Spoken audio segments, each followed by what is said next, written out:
Hi, I'm Jeremy Crow, and I'm here today with Lydia Workman. She's one of the artists that's going to be presenting at the Second International Left Hand Path Conference of 2014.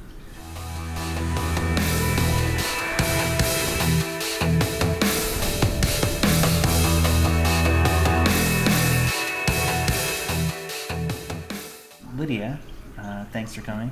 Thank you for inviting me. Yeah, no problem. Can you maybe tell us a little bit about your art and your association with left-hand path occultism or philosophy? Well, I studied art at Toronto School of Art in the late 1990s. I graduated in the year 2000.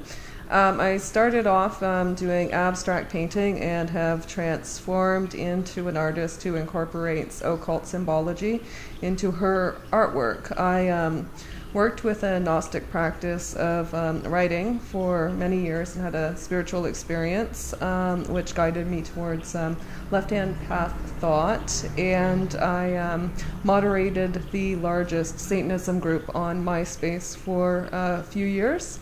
And out of that, I developed an internet church of traditional Satanism, and that was my start in occultism. These days, I consider myself more of a Thelemite than a Satanist. So it's changed over the years, but this is how it is. Yeah, everybody's beliefs, I think, usually tend to evolve. Yeah, for me, I think I don't feel ready to assume a position of authority within occultism.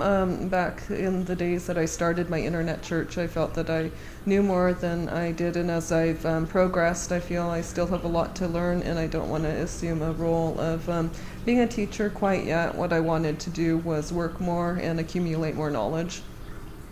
And what prompted the whole shift from the Theistic Satanism to Thelema for you? Well, I felt that my Satanist path was holding me back a little bit. I felt it was necessary at the time.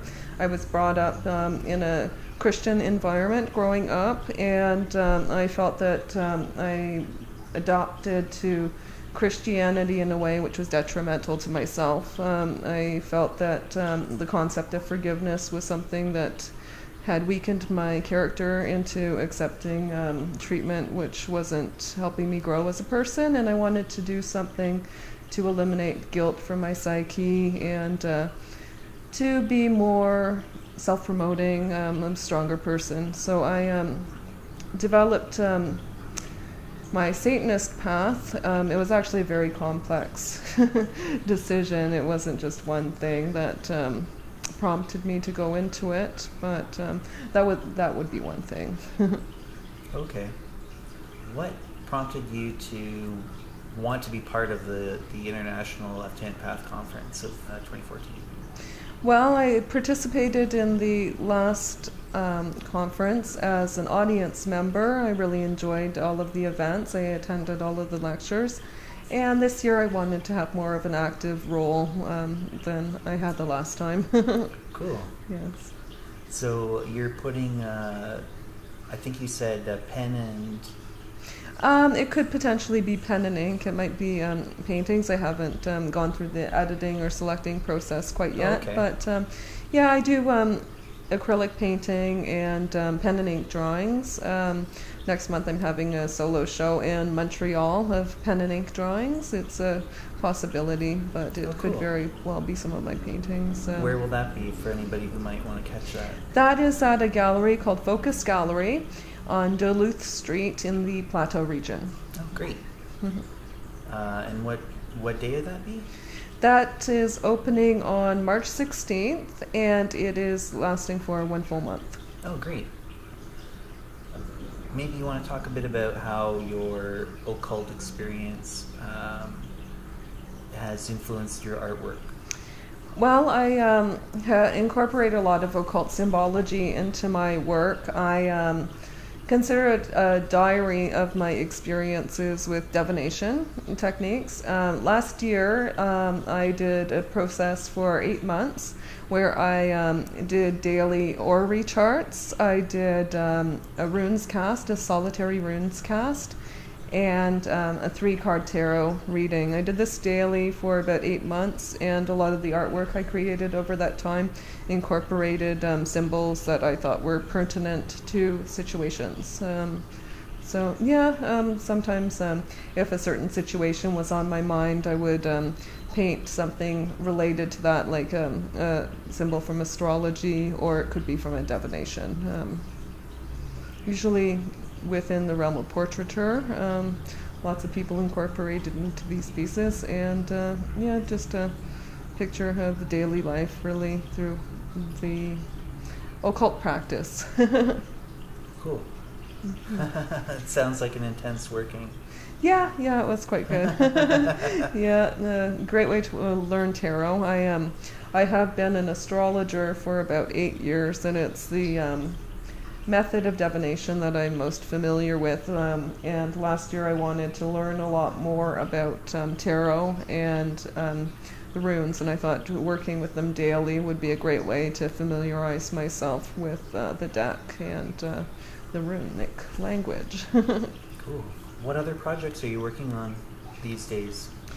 I am a writer, and I have several things on the go. I've recently self-published transcriptions of conversations with my holy guardian angel on books on Amazon. These are unedited. I plan to go back to them later and make them a little bit more polished. I just wanted to publish them for the time being, just to have that done. I am also having a short story published in a literary magazine called Little Brother, and I will also have some illustrations in this magazine, and I will be doing an audio reading of the short story that's going to be published.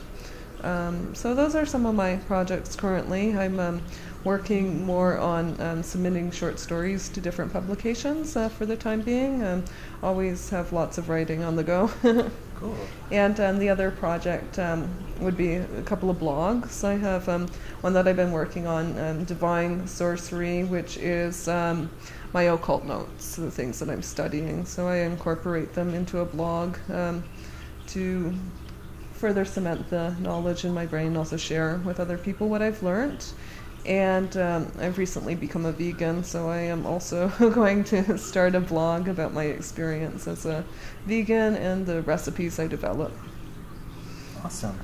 So if anybody wanted to check out that short story when it gets released on the website, what website would they go to for that? Well, that would be Little Brother. That is the name of the magazine. Yeah, it's a literary magazine. It's sold in Toronto, Berlin, Calgary, Winnipeg, and Montreal. So it's available in stores, and there's also a website. Yeah, well, thanks for being part of this interview, and I'll be checking out your art at the International Left Hand Path Convention. Well, thank you very much. You're welcome.